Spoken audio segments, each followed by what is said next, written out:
تم سب بچے بیٹھے ہو، والدین کو اپنی جنت بنا لو، ماں باپ کو اپنی جنت بنا لو، ان کی دعا لے لو۔ میرے نبی نے فرمایا کاش میری ماں زندہ ہوتی۔ ماں کا خاص طور پر منشن کیا، میری ماں کیوں کہ باپ کو تو دیکھا ہی نہیں، اور ماں کو دیکھا ہے 6 سال۔ میری ماں زندہ ہوتی اور میں عشاء کی نماز کے مصلی پہ کھڑا ہوتا اور میرے گھر سے میری ماں کہتی محمد، تو میں ماں کے لیے نماز توڑ دیتا۔ میرا نبی کہہ رہا ہے۔ اور جب آپ حج پہ تشریف لے گئے اور ابوا کے میدان سے گزرے جہاں میرے نبی کی والدہ کا انتقال ہوا تھا، اس بات کو 57 سال گزر چکے ہیں۔ 6 برس کی عمر میں مدینہ سے نکلے 3 افراد، میرے نبی کی ماں، میرے نبی کے والد کی باندی ایمن، وہ بھی ماں ہیں، انہوں نے بھی دودھ پلایا تھا میرے نبی کو۔ 2 مائیں ہیں، ایک دودھ پلانے والی، ایک پیدا کرنے والی، اور ایک میرے نبی ہیں۔ جب ابوا کے پہاڑوں میں پہنچے تو اچانک ہارٹ اٹیک سے حضرت آمنہ 25 سال کی عمر میں انتقال فرما گئیں، اور میرے نبی نے اتنا اس کا غم لیا۔ 6 سال کا بچہ، میں سن 2000 میں وہاں گیا تھا، میرے آنسوں نہیں رکنے کو آ رہے تھے کہ کہاں میرے نبی کی ماں کو اللہ نے اٹھایا، نہ کوئی آسرا، نہ کوئی سہارا، نہ کوئی رشتہ، نہ کوئی جھولی، نہ کوئی چھاؤں، ایسے تنہا یتیم کر دی۔ جب ان کو پتھروں میں دبا کے نیچے اترے، ایمن کو سے ہاتھ چھڑا کر بھاگے اور اوپر پہاڑی پہ چڑھ گئے۔ جب ایمن پیچھے گئیں تو ایمن نے کیا دیکھا کہ ابوا کے پہاڑ بھی رو رہے ہوں گے، آپ ماں کی قبر کو چمٹ کے ایسے اوپر لیٹے ہوئے تھے، قبر کو پکڑا ہوا تھا، اوپر لیٹے ہوئے تھے۔ جب ایمن قریب آئیں تو سنا آپ کہہ رہے تھے اماں جی، آپ کو تو پتہ تھا آپ کے سوا میرا کوئی نہ تھا، آپ مجھے چھوڑ کے کہاں چلی گئی، کیوں چلی گئی؟ 6 سال کا بچہ پہلی موت دیکھ رہا ہے تو ان کو سمجھ میں نہیں آ رہا کہ میری ماں کے ساتھ ہوا کیا ہے۔ ایمن نے اٹھانا چاہا، آپ نے اٹھنے سے انکار کر دی۔ اس صدمے کو سینے میں لیے ہوئے 57 سال کے بعد، 7ویں دن بندہ رو نہیں سکتا، رونا ہی چاہے تو رونا نہیں آمدا، 57 سال کے بعد آپ اس وادی سے گزرے، اپنے اونٹنی کو ماں کی قبر کی طرف موڑ دیا، اور ان پلرز کو 3 گنا کرو تو وہ پہاڑ بنتا ہے، چھوٹی پہاڑی تھی۔ اونٹنی کو نیچے بٹھایا، اوپر پہاڑ پر گئے، اور یہ مجھے دیکھو، یوں آپ نے گھٹنے کھڑے کیے ماں کی قبر کے سرانے، اور یہ ہاتھ یہاں رکھے، اور پھر سر دیا اپنے گھٹنوں میں یوں،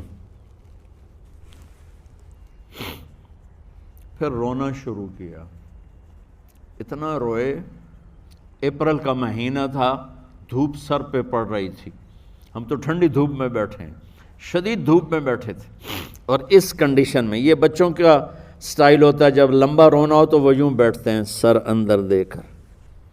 اتنا روئے کہ آپ کی داڑھی ساری آنسوں سے بھر گئی، سینہ تر ہو گیا، احرام تر ہو گیا، اور کئی گھنٹے بیٹھ کے روتے رہے۔ 2 جہان کے سردار ہو کر تمنا کر رہے ہیں کاش اماں تو زندہ ہوتی، تو مجھے کہتی محمد میں تیرے لیے نماز توڑ دیتا۔ اور میرے نبی نے، یہ بچیاں غور سے سنو، میرے نبی سے پوچھا گیا یا رسول اللہ قیامت کب آئے گی؟ آپ نے فرمایا یہ تو اللہ کو پتہ ہے۔ میں نے کہا یا رسول اللہ کوئی نشانی بتا دیں، تو آپ نے فرمایا جب بچیاں ماؤں کو ذلیل کریں گی تو قیامت آ جائے۔ جب بیٹیاں ماؤں کے ساتھ بدتمیزی کریں گی اور ماؤں کو ذلیل کریں گی تو قیامت آ جائے گی۔ ایک ماں بیٹی کو میں بھول نہیں سکتا، ماں کے موٹے موٹے آنسو گر رہے تھے، اور بیٹی ماں سے کہہ رہی تھی بھوک نہیں، ہماری اپنی پنجابی زبان، بھوک نہیں، اوئے ہوئے ہوئے ہوئے، یہ تو ہم نوکر کو کہتے ہوئے ڈرتے ہیں، وہ ماں سے کہہ رہی تھی بھوک نہیں، یعنی بکواس نہ کر، اور وہ آگے چپ، صرف آنسو اس کے گر رہے تھے ایسا۔ شاید وہ یاد کر رہی تھی کہ 9 مہینے کیسے اس کو میں نے پیٹ میں پالا، جنتے ہوئے کتنی تکلیفوں سے گزری، اور اس کو دودھ پلاتے ہوئے کتنی راتیں میں نے کاٹ کاٹ کے گزاریں، اور اس کے پیشاب دھوتے ہوئے کتنی دفعہ میں سردی میں ٹھٹھری، اور آج یہ مجھے کہہ رہی ہے بھوک نہیں۔ اس لیے میرے نبی نے فرمایا جس نے ماں باپ کو دکھ دیا، سنو غور سے بچوں سارے سنو، جس نے ماں باپ کو دکھ دیا اس پہ اللہ کی لعنت، اس پہ فرشتوں کی لعنت، اس پہ زمین آسمان کی لعنت، نہ ان کی نماز قبول ہے، نہ روزہ قبول ہے، نہ صدقہ قبول ہے۔ میرے نبی کی زندگی کا دوسرا روپ حقوق العباد، نماز حقوق اللہ میں آ جاتی ہے، میں حقوق العباد کی تھوڑی سی وضاحت کر رہا ہوں۔ ماں باپ زندہ ہیں تو دعا لے لو۔ والدین سے کہتا ہوں بچوں کو عزت دو، جہاں اولاد ماں باپ کے حقوق ہیں وہاں اولاد کے حقوق ہیں، اولاد کو عزت دو، اولاد کو عزت دو، اولاد کو عزت دو۔ بہت سی اولاد کی نافرمانی کا ذریعہ ماں باپ بن رہے ہیں، سختی کر کے، زبردستی کر کے اور ٹھونس کر چیزیں نوکروں کی طرح سلوک کر کے۔ میرے نبی کے گھر میں جب بیٹی فاطمہ ملنے کے لیے آتی تھیں تو میرے نبی بیٹھے نہیں رہتے تھے، یا اب چیئر پہ بیٹھے ہوئے بی بی فاطمہ آ گئی، اب زمین پہ بیٹھے ہوئے ہیں بیٹی آ گئی، اب چارپائی پہ لیٹے ہوئے ہیں بیٹی آ گئی۔ میرے نبی کیا کرتے تھے؟ کھڑے ہو جاتے تھے، کھڑے ہو جاتے، ایک دم کھڑے ہو جاتے تھے، اور پھر کھڑے نہیں رہتے تھے، تیزی سے آگے بڑھتے تھے اور حضرت فاطمہ کا ہاتھ پکڑ لیتے تھے۔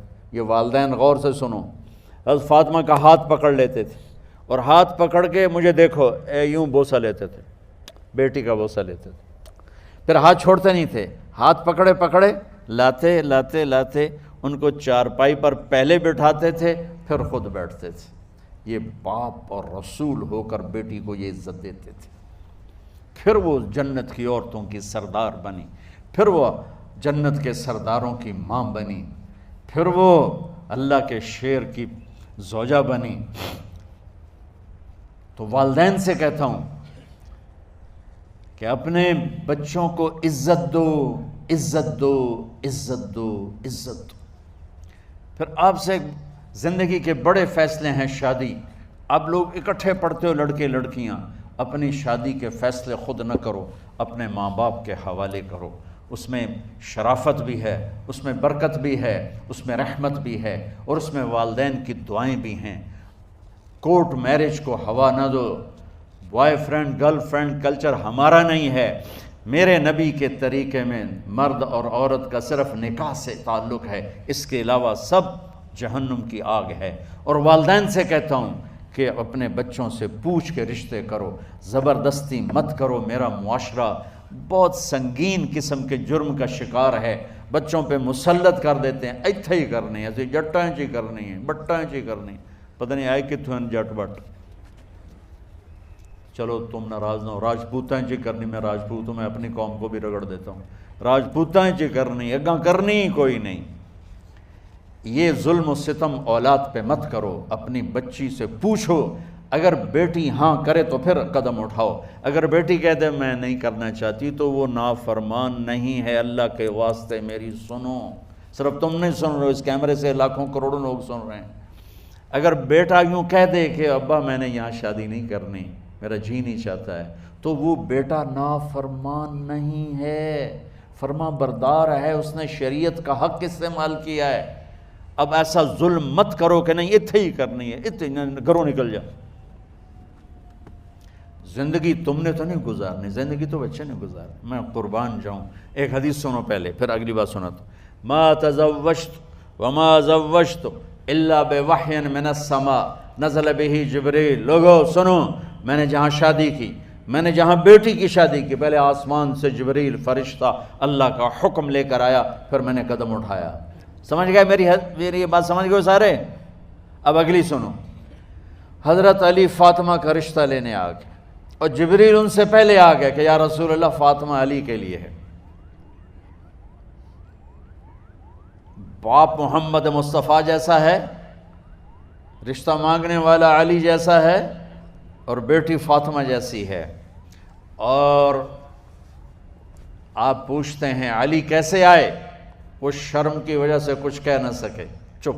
آپ کو تو پتہ تھا، آپ نے فرمایا فاطمہ کے رشتے کے لیے آئے ہو؟ کہا جی۔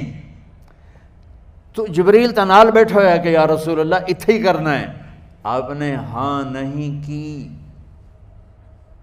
آپ نے کہا انشاءاللہ، اور یہ کہہ کر اٹھ گئے۔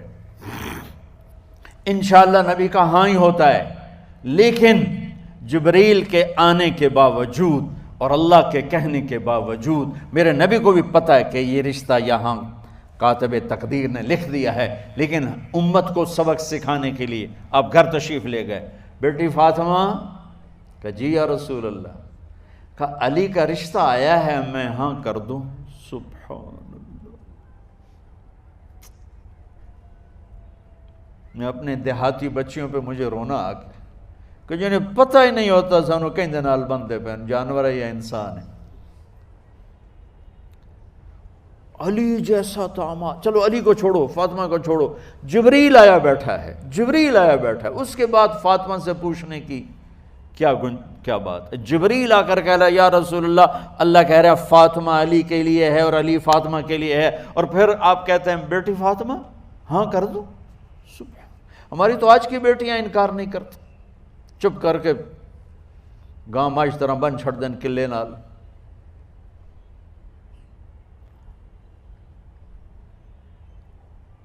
کوئی ان کے اندر کے جذبات کو سننے والا کوئی نہیں ہوتا، اپنی انانیت پر یہ فیصلے کرتے ہیں، اور میرا نبی کہہ رہا ہے بیٹی ہاں کر دو۔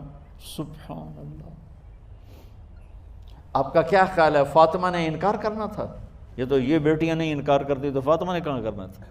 لیکن یہ سبق دینا تھا ان والدین کو جو نادانی میں نادانی کے فیصلے کر کے اولاد کو ہمیشہ ایک ٹھنڈی آگ میں دھکا دے دیتے ہیں۔ حضرت فاطمہ رضی اللہ تعالیٰ عنہا نے جب ہاں کی، پھر آپ باہر نکلے۔ اچھا مزے کا واقعہ ہو، حضرت علی اٹھ کے باہر نکلے تو صحابہ باہر کھڑے انتظار کر رہے تھے کہ کیا ہوا۔ حضرت علی کو بھیجنے والے تھے عبد الرحمن بن عوف۔ پہلے ابو بکر گئے تو آپ نے انکار کر دیا، عمر گئے رشتہ مانگا، آپ نے انکار کر دیا۔ عبد الرحمن بن عوف نے علی سے کہا آپ جائیں، آپ کا رشتہ رد نہیں ہوگا۔ کہنے لگے میرا تو ذاتی گھر بھی کوئی نہیں، مجھے کہاں سے رشتہ ملے گا، میں تو بالکل غریب ہوں۔ کہا نہیں تم جاؤ۔ تو واپس آتے انہوں نے عبد الرحمن بن عوف پہ چڑھائی کر دی، ویکھیا ہے نا تو مینوں گلے آئی، انکار ہو گیا۔ تو صحابہ نے پوچھا کیا ہوا؟ کہا کچھ کہا ہی نہیں، چپ کر کے اٹھ گئے۔ تو عبد الرحمن بن عوف کہنے لگے کچھ بولے صحیح، کہ بس اتنا کہا انشاءاللہ کا تو مبارک ہو، نبی کا انشاءاللہ ہاں ہوتا ہے۔ کہا اچھا، تو اتنے میں آپ باہر تشریف لے۔ کہا علی، کہا جی، کہا لو بلاؤ، لوگوں کو بلاؤ۔ ساری مسجد بھر گئی، آپ کے ساری مسجد فل ہو گئی۔ آپ ممبر پہ کھڑے ہوئے علی کو سامنے بٹھایا، کہا لوگو یہ جبریل میرے پاس اللہ کا پیغام لائے ہیں کہ میں فاطمہ بنت محمد کا نکاح علی بن ابی طالب کے ساتھ کر دوں۔ پھر آپ نے خطبہ پڑھا اور کہا کہ علی، ہائے ہائے ہائے، میں نے فاطمہ بنت محمد کو 400 درہم مہر کے عوض تیرے نکاح میں دیا، تو نے قبول کیا؟ حضرت علی نے زور سے نعرہ لگایا میں نے قبول کیا، اور سجدے میں چلے گئے، اللہ کا شکر کا سجدہ ادا کیا۔ پھر میرے نبی نے وہیں سارے مجمع کو شہد کا شربت پلایا اور تازہ کھجوریں کھلائیں، اور پھر جب رخصتی ہوئی تو آپ نے حضرت علی سے فرمایا کہ آپ آ کے لے جاؤ۔ پھر آپ نے حضرت ام سلمہ، حضرت حفصہ اور جناب حضرت عائشہ رضی اللہ تعالیٰ عنہ، ان تینوں کو بلا کر فرمایا تمہیں پتہ ہے نا مجھے فاطمہ سے کتنا پیار ہے، تو تم فاطمہ کو دلہن بناؤ، اس کی تیاری کرواؤ، اسے دلہن بناؤ۔ تو ان تینوں نے حضرت فاطمہ کو دلہن بنایا۔ پھر آپ نے حضرت علی کو پیغام بھجوایا، وہ تشریف لائے، اپنی اونٹنی لے کر آئے، حضرت عقیل ساتھ ہے، سلمان فارسی ساتھ ہے، اور دروازے پر اونٹنی بٹھائی، آپ علی کو اندر لے گئے اور یوں فاطمہ کا ہاتھ پکڑ کے علی کے ہاتھ میں دے کر فرمایا علی تمہیں نبی کی بیٹی مبارک۔ سبحان۔ پھر آپ نے کہا میری بیٹی فاطمہ، مجھے اپنے خاندان میں جو سب سے زیادہ محبوب تھا میں نے تیرا ہاتھ اس کے ہاتھ میں دے دیا ہے۔ والدین سے کہتا ہوں اپنے نبی کی زندگی پڑھو۔ میرا درد ہے کہ ہماری ثقافت میں اسلام داخل نہیں ہوا، ہمارے عبادت میں اسلام آ گیا، بہت سارا مجمع مرد عورتوں کا نمازی ہے، حاجی ہے، عمرے کرتے ہیں، لیکن ثقافت میں نبوت کی جھلک دکھائی دے، ثقافت میں اللہ کا نبی دکھائی دے، وہ نہیں ہے۔ زندگی بیت گئی اس انتظار میں، مدت سے لگ رہی تھی لب بام ٹک ٹکی، تھک تھک کے گر گئی نگہ انتظار آج، پتہ نہیں کب صبح ہوگی۔ چلو کہتے تو جائیں مجھے ہے اگرچہ بت ہیں جماعت کی آستینوں میں، مجھے ہے حکم اذان لا الہ الا اللہ۔ والدین کے ذمہ ہے اولاد کو عزت دینا، ان کے سب سے بڑی خواہش میں ان کا احترام کرنا کہ زندگی انہوں نے گزارنی ہے، اور آپ کے ذمہ ہے والدین کے آگے سر جھکا دینا۔ اللہ کے واسطے کورٹ میرجز اور خفیہ شادیاں یہ نہ ہماری ثقافت ہے نہ یہ انسانیت ہے۔ ہمیشہ دکھ دردوں میں زندگی گزرتی ہے کہ اصل زندگی تو موت کے بعد آنے والی ہے۔ تو والدین پڑھیں شریعت کو، اولاد بھی پڑھے اپنے نبی کی زندگی کو۔ ایک شخص حضرت عمر کے پاس آیا ایک بیٹے کو لے کر، کہا امیر المومنین یہ میرا بیٹا بڑا نافرمان ہے اور مجھے بہت تنگ کرتا ہے۔ حضرت عمر کے پاس لاٹھی ہوتی تو انہوں نے یوں اٹھائی، وہ کہنے لگا حضور معافی دیا جائے، ایک میری گل سن لو۔ آپ نے فرمایا کیا؟ کہنے لگا ماں پیو دے بڑے حق ہیں، بالکل ٹھیک ہے، پر کوئی ساڈا حق بھی ہے ماں پیو تے؟ آپ نے کہا ہاں۔ آپ نے کہا ہاں۔ کہنے لگے ذرا وہ بتا دیں۔ کہا پہلا حق ہے اچھی ماں تلاش کرے، نیک عورت تلاش کرے۔ دوسرا حق یہ ہے نام اچھا رکھے۔ تیسرا حق یہ ہے اس کو قرآن کی تعلیم دے۔ کہا جی پھر سن لو حضرت جی، میرے پیو کو پوچھو اس حبشی عورت نال شادی کر کے مینوں حبشی ماں دیتی، انہوں کوئی عرب ماں ہی نہیں لتی۔ میرا پہلا حق اس مارے ہے۔ دوسرا سن لو، اس نے میرا نام جولان رکھا ہے، جولان گندگی کے کیڑے کو کہتے کہ اس نے میرا نام جولان رکھا ہے۔ اور تری سن لو، اس آج تے مینوں قرآن دی شکل نہیں وکھائی۔ حضرت عمر ہوئی سوٹا وہ دے سر تے پھیر دے کہ پہلے تیری مالش کراں پھر ایدی کر سکتا۔ تو آج کے والدین بھی اپنی اولاد کے بارے میں بہت بہت بہت غافل ہیں، اور اولاد کا بھی حال یہی ہے، چونکہ ماں کیا ہے، باپ کیا ہے، اولاد کیا ہے، یہ شریعت، یہ قرآن بتاتا ہے، یہ میرے نبی کی زندگی بتاتی ہے۔